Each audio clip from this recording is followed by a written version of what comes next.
അൽഹംദുലില്ലാ സ്വലാത്തു വസ്സലാമു അലാ അഷ്റഫ് റസൂലില്ലാ വഅലാ ആലിഹി വസഹബിഹി അജ്മഈൻ അമ്മാ ബഅദ്. ഇന്ന് ഞാൻ നിങ്ങളുടെ മുമ്പിൽ അവതരിപ്പിക്കാൻ പോകുന്ന വിഷയം സ്വാതന്ത്ര്യ സമരത്തിലെ മുസ്ലിം പ്രതിനിധാനങ്ങൾ എന്ന വിഷയമായാണ്.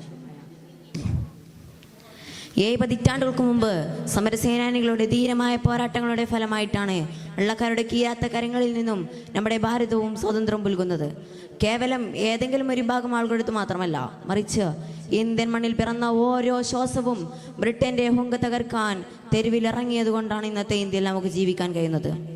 ഖേദകരമെന്ന് പറയട്ടെ, സ്വാതന്ത്ര്യ സമരത്തിന് ചുക്കാൻ പിടിച്ച ചില മഹോന്നതരെ ദേശവിരുദ്ധരായി ചിത്രീകരിച്ചും മറ്റു ചിലരെ അവഗണിച്ചും ചില സ്വാതന്ത്ര്യ ചരിത്രത്തെ പച്ചയായി വിവരിച്ചു കൊണ്ടിരിക്കുകയാണ്. മുസ്ലിങ്ങൾ സ്വാതന്ത്ര്യ സമരത്തിൽ തീരെ ഭാഗവാക്കാവാത്ത ദേശവിരുദ്ധരാണെന്ന് തോന്നിക്കുമാർ ഈ കളവ് ചില വൃത്തങ്ങളിൽ കറങ്ങിക്കൊണ്ടിരിക്കുന്നു. എന്നാലും എണ്ണമറ്റ മുസ്ലിം സ്വാതന്ത്ര്യ സമര സേനാനികളുടെ ത്യാഗ പോരാട്ടത്തിന്റെ സ്മാരകങ്ങൾ ചിത്രതാളുകളിൽ ഇന്നും തിളങ്ങി നിൽക്കുന്നു. നമ്മുടെ രാഷ്ട്രപിതാവ് ഗാന്ധിജിക്കൊപ്പം സമരപാതയിൽ സുസജ്ഞനായ പോരാളിയായിരുന്നു മഹാനായ മുഹമ്മദ് അലി ജൗഹർ സാഹിബ്.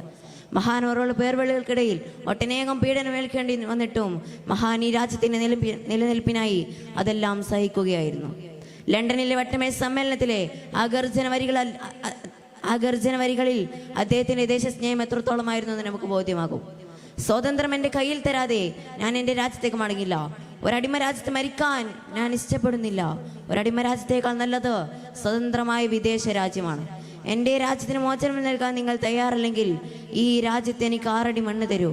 ഇതായിരുന്നു പ്രിയപ്പെട്ടവരെ ആ ദേശാഭിമാനിയുടെ ഗർജന.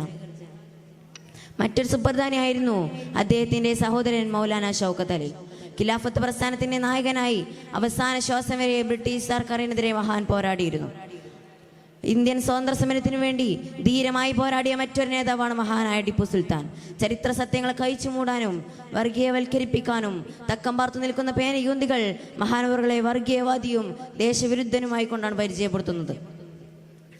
സ്വന്തം മന്ത്രി പോലും ഹിന്ദുവായിരുന്നു എന്നതും ശ്രീരാംപട്ടണത്തിലെ സ്വന്തം കോട്ടയടക്കം നിരവധി ക്ഷേത്ര നിർമ്മാണത്തിന് നേതൃത്വം നൽകിയെന്നതും ആദ്യ ആരോപണത്തിന്റെ അടിവേരറക്കുന്നു.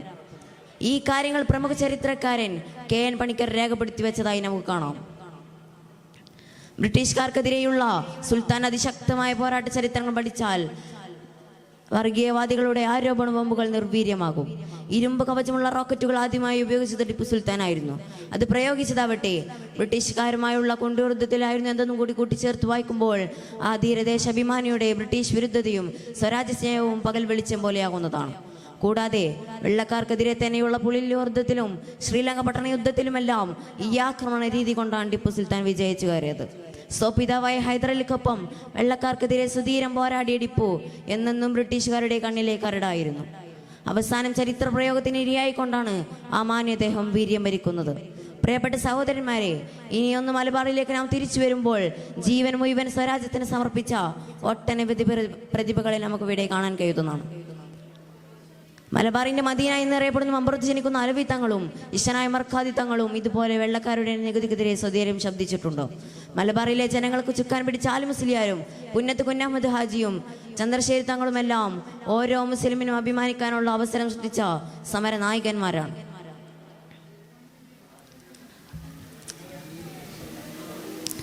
പ്രിയപ്പെട്ട സഹോദരന്മാരെ, മക്കാമുകളിലെ പ്രാർത്ഥന നിരോധിച്ച ബ്രിട്ടീഷ് പോലീസുകാരുടെ നെഞ്ചിൽ ചവിട്ടി ചേരൂർ മക്കാമിലേക്ക് നയിച്ച ധീരവീര ശൂരനാണ് ആലി മുസ്ലിയാർ. മഹാനവറുകൾ അദ്ദേഹത്തിന്റെ മതപഠന ക്ലാസ്സിൽ ബ്രിട്ടീഷുകാർക്കെതിരെ പോരാടാൻ അദ്ദേഹം ആഹ്വാനം ചെയ്തു. തൽഫലമായി മലബാറിലെ